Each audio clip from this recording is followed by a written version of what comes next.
2 hari menjelang pelantikan Presiden dan Wakil Presiden terpilih, rencana pertemuan Prabowo dan Ketua Umum PDIP, Megawati Soekarno Putri, belum kunjung terwujud. Berulang kali, Ketua DPP PDI Perjuangan Puan Maharani merespons secepatnya Megawati dan Prabowo bertemu, termasuk saat pertemuan diisukan akan digelar di Istana Batu Tulis Bogor. Puan juga tidak membantah rencana pertemuan Prabowo Megawati dibahas dalam pertemuan elit PDIP dengan Megawati Rabu malam. Insya Allah, dan pada kesempatan ini saya ingin mengucapkan selamat ulang tahun kepada Pak Prabowo. Pertemuan biasa, bertemu dengan Ketua Umum untuk berdiskusi tentang hal-hal yang memang sekarang sedang terjadi, ya, menjelang pelantikan Presiden dan lain-lain. Soal persiapan pertemuan Prabowo dan Bu Mega? Ya, bisa juga. Di sisi lain, Wakil Ketua Dewan Pembina Partai Gerindra yang juga adik Presiden terpilih Prabowo Subianto, Hasyim Joyo Hadikusumo menyatakan Prabowo sudah siap bertemu Megawati, kata Hasyim. Prabowo sudah menanti 2 tahun, jadi tidaknya pertemuan tergantung dari Megawati Soekarno Putri. Rencana pertemuan? Pak Prabowo sudah menunggu 2 tahun, terserah Ibu. Ya. Sudah ditentukan waktunya mungkin? Ya insya Allah. Berarti Pak Prabowo siap kapan aja ya Pak? Iya, pagi malam. Pernyataan Puan Maharani maupun Hasyim terlontar saat susunan kabinet Prabowo tengah digodok dan para calon menteri dan wakil menteri tengah menerima pembekalan di Hambalang. Dalam pembekalan hari Rabu, tampak Budi Gunawan dan ST Burhanuddin, 2 figur yang dikenal memiliki kedekatan dengan PDI Perjuangan dan ketua umumnya. Pengamat politik Burhanuddin Muhtadi menilai sebelum kabinet resmi diumumkan Prabowo, PDIP masih berpeluang gabung pemerintahan. Menurut Burhan, kehadiran Budi Gunawan di acara pembekalan menandakan hubungan Prabowo dan Megawati kian dekat. Nah kalau Pak BG hadir langsung, apalagi mendapatkan posisi di barisan depan, itu menurut saya sudah makin dekat hubungan antara PDI Perjuangan dengan Pak Prabowo, terutama dalam pembentukan kabinet ke depan. Jadi jangan lihat dari KTA gitu, tapi lihat kedekatan. Kalau seseorang sudah dekat secara chemistry, secara apapun, itu KTA nggak ada apa-apanya. Ya. Jadi menurut saya Pak BG merepresentasikan bukan sekedar PDI Perjuangan, tetapi lebih-lebih sebagai orangnya Ibu Mega. Meski disebut akan mendukung pemerintahan Prabowo Gibran, sikap final PDI Perjuangan terhadap pemerintahan mendatang akan bergantung pada hasil pertemuan Megawati dan Prabowo. Tim Liputan Kompas TV.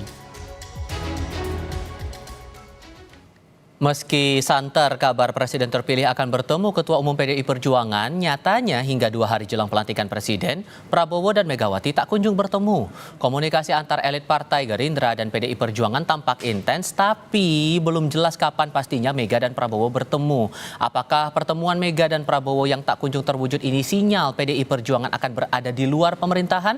Kami diskusikan bersama Direktur Eksekutif Indobarometer M. Kodari yang waktu itu ikut pembekalan calon wakil menteri di Hambalang Bogor, Jawa Barat, dan Direktur Eksekutif Trias Politika Agung Baskoro. Selamat sore semuanya, apa kabar? Selamat sore. Selamat sore. Terima kasih sudah hadir dalam diskusi kami kali ini. Bung Kodari, gini, saya masih ingat betul sebetulnya Pak Muzani di MPR sempat bilang ada kader PDI Perjuangan dalam jajaran kabinet Pak Prabowo dan Mas Gibran di pemerintahan baru. Tapi sejak pemanggilan di Kertanegara sampai masa pembekalan kemarin tuh nggak kelihatan tuh kadernya. Jadi sebetulnya apakah masih ada ruang buat PDI Perjuangan bergabung ke pemerintahan baru? Yang namanya ruang pasti tetap ada ya. Tetapi kalau saya justru kebalikan dengan Burhanuddin Muhtadi yang mengatakan masuknya BG itu atau kehadiran BG di Hambalang itu sebagai pertanda bahwa PDI akan masuk kabinet. Kenapa saya punya pandangan yang berbeda? Pertama, saya melihat Pak BG itu hadirnya bukan sebagai representasi dari PDI Perjuangan atau perwakilan formal dari PDI Perjuangan, tetapi sebagai sebuah jalinan komunikasi informal antara Bu Mega dengan Pak Prabowo. Dan sebetulnya itu justru sinyal bahwa PDI nggak akan masuk ke dalam. Karena kalau PDI masuk ke dalam secara formal, maka pertama Pak BG akan diresmikan sebagai wakil dari PDI Perjuangan. Yang kedua bukannya Pak BG yang masuk. Yang kedua yang lebih eksplisit lagi, ada fungsionaris PDI Perjuangan dekat dengan Pak Hasto, kalau nggak salah Deddy Sitorus, yang mengatakan tidak ada asosiasi antara Pak BG dengan PDI Perjuangan. Nah, kita tahu bahwa faktanya ya Bu Mega, Pak BG itu dekat sekali dengan PDI Perjuangan, dekat sekali dengan Ibu Mega, di mana ada pertemuan-pertemuan penting Bu Mega dengan tokoh politik, termasuk dengan Pak Prabowo, Pak BG ada di situ gitu. Jadi ketika BG dinafikan asosiasinya dengan PDI Perjuangan, menurut saya sebetulnya yang sedang dikatakan adalah PDI Perjuangan tidak akan masuk sebagai partai politik secara formal, tetapi ada representasi atau ada orang yang dekat dengan PDI Perjuangan sebagai representasi informal dari Dua PDI tokoh Perjuangan. itu tadi ya, Begitu BG dan analisa juga saya. Sanitiar Burhanuddin itu? Oh enggak, kalau ST Burhanuddin sepengetahuan saya tidak dekat. Orang sering mengasosiasikan ST Burhanuddin dekat dengan PDI Perjuangan karena adiknya Pak TB Hasanuddin itu fungsionaris PDI Perjuangan dan pernah jadi sekretaris militernya Ibu Megawati. Tetapi menurut saya ST Burhanuddin bukan representasi dari PDI Perjuangan dan kita belum pernah lihat ST Burhanuddin itu sebagaimana kita melihat Pak BG misalnya dekat dengan Ibu Mega. Tidak pernah menurut saya. Oke, dengan sudah ditunjuknya elit partai nih Mas Agung, sampai ada penugasan dari PDI Perjuangan terhadap Basara untuk bisa ngobrol begitu ke Sekjen Partai Gerindra Ahmad Muzani, terlihat tampaknya belum ada juga kejelasan masalah pertemuan antara dua tokoh partai ini. Apa yang bikin alot kelihatannya ini?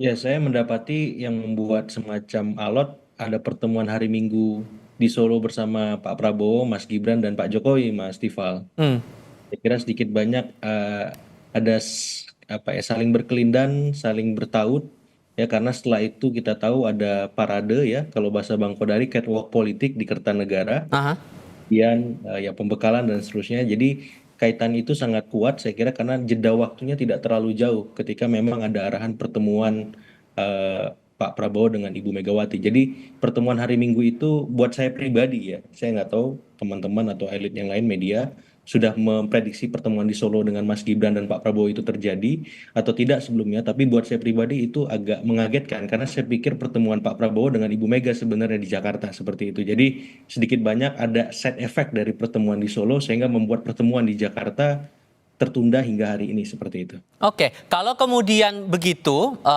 Anda menangkapnya kalau tadi Mas Kodari bilangnya ya ini kemungkinannya ya sudah tidak akan masuk ke dalam. Ini memang sudah jelas sinyalnya bahwa PDI Perjuangan tidak akan bergabung ke pemerintahan baru, Mas Agung? Ya, saya melihatnya tipis-tipis ya, karena selain Pak BG, ada Ibu Sri Mulyani, Mas Tifal, yang sedikit banyak punya irisan walaupun tidak langsung dengan PDIP dan punya komunikasi kedekatan politik dengan Ibu Mega, Mbak Puan, dan seterusnya. Jadi selain Pak BG ada Bu Sri Mulyani sebenarnya. Dari kalangan profesional, sebagaimana saya mendapati PKS ada Prof. Yasserli ya, yang memang didaulat dalam tanda petik akomodasi ataupun merepresentasikan PKS walaupun tipis sekali ya, karena kan biasanya kita tahu yang bergabung adalah kader utama, apakah itu di DPP, apakah itu dekat dengan ketum ya, sekjen, bendum dan seterusnya. Tapi dalam konteks ini saya melihat tipis-tipis ya keberpihakan politik ataupun sikap politik PDIP nanti ya tidak tebal-tebal mengkritik, tapi tipis-tipis saja. Karena Pak BG di sini sebagai komunikator ataupun konektor yang membridging antara Ibu Mega, Pak Prabowo, bahkan Pak Jokowi bahkan seperti itu. Oke, titik setback-nya pertemuan di Solo nih, Mas Kodari tadi disinggung sama Mas Agung begitu. Apakah kemudian ada efek Jokowi yang membuat akhirnya pertemuan ini nggak jelas juga nih terjadi atau tidaknya menurut Anda, Mas Kodari? Saya berbeda pandangan ya. Pertama,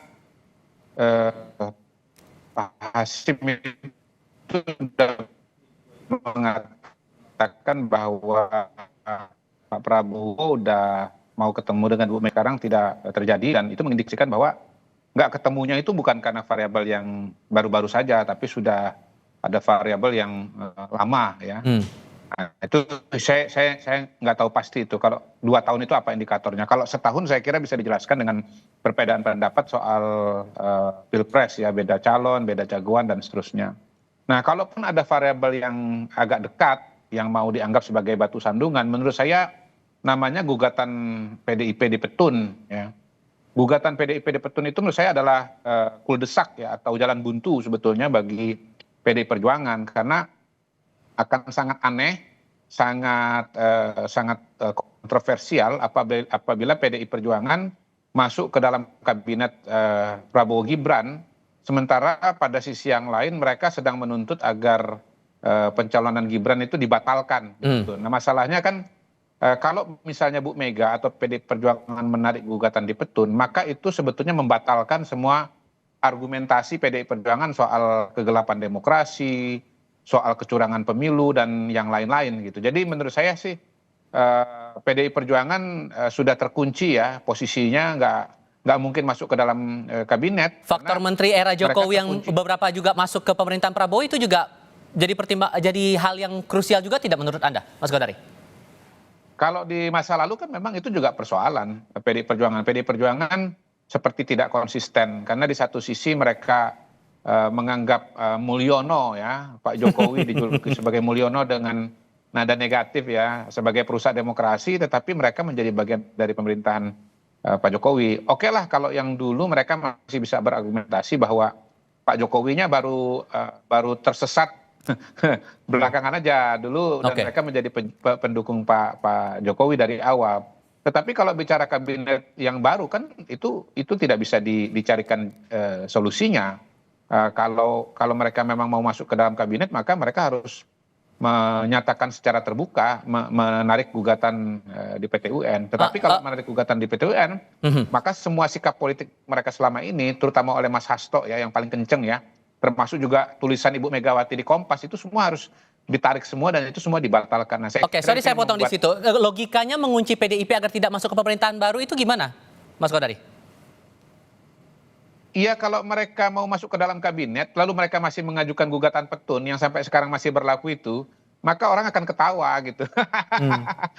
Anda ini masuk kabinetnya Prabowo Gibran, tetapi Anda meminta pengadilan untuk membatalkan Mas Gibran. Nah di sisi yang lain analisanya bisa diperpanjang begini.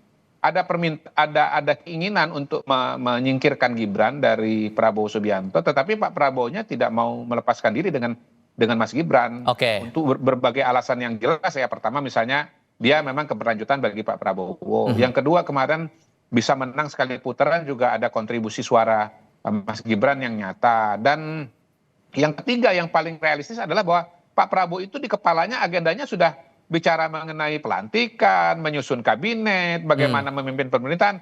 Nggak mungkin lah beliau ditarik mundur ya, pada soal wakil lagi yang akan menimbulkan krisis politik, yang akan menunda semua agenda-agenda yang ada. Jadi menurut saya semua analisa itu jangan pakai analisa kita sendiri, kacamata kita sendiri. Marilah kita coba lihat dari kacamata Pak Prabowo. Kemudian runtut duduk persoalannya menjadi jelas. Kalau melihat contoh kasus terakhir juga nih Mas Baskoro, begini, kita lihat juga Nasdem memutuskan mendukung tapi tidak bergabung ke kabinet, begitu, tidak mengutus kader untuk masuk ke pemerintahan baru.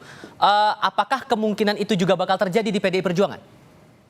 Ya saya kira gini ya, 17 menteri Pak Jokowi ini bisa dilihat dua hal ya. Dari dimensi teknokratik memang mereka ahli ya, memang biasa kerja dengan Pak Prabowo tahu kompetensi mereka.